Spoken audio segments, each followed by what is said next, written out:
hiji Cileunyi bade tumaros. Pamadegan Bapak, kumaha pelaksanaan basa Sunda dina lingkungan sakola teh? Alhamdulillah panggilnya Bapak Nanang Wardana, damel di Dinas Pendidikan. Alasan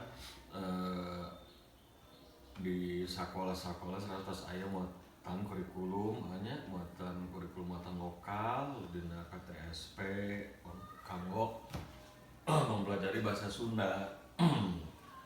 Ngan katinggalna barudakna takomo di masa corona ayeuna mah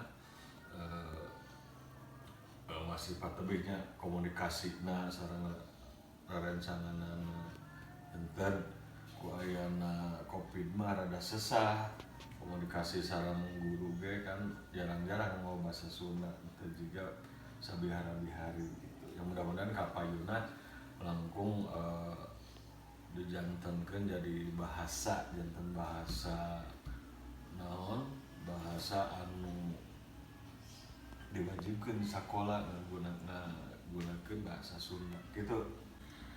Kumaha solusi anu tepat sangkan panggunaan basa Sunda di sakola tiasa meningkat?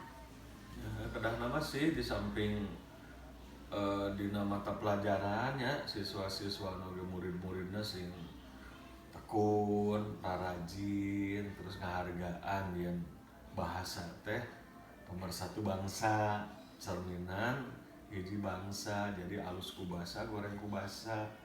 Artosna naon jadi barudak teh kudu nama ti ayeuna mulai dialajar bahasa Sunda gitu nya. Terus di sekolah ya mudah-mudahan sih ngagunakeun bahasa Sunda dina sadidintenna boh dinu ekstrakurikuler atau di kegiatan-kegiatan sanesna. Gitu kinten-kinten. Hatur nuhun Pak atas waktuna. Sekian wawancara ti abdi. Wassalamualaikum warahmatullahi wabarakatuh.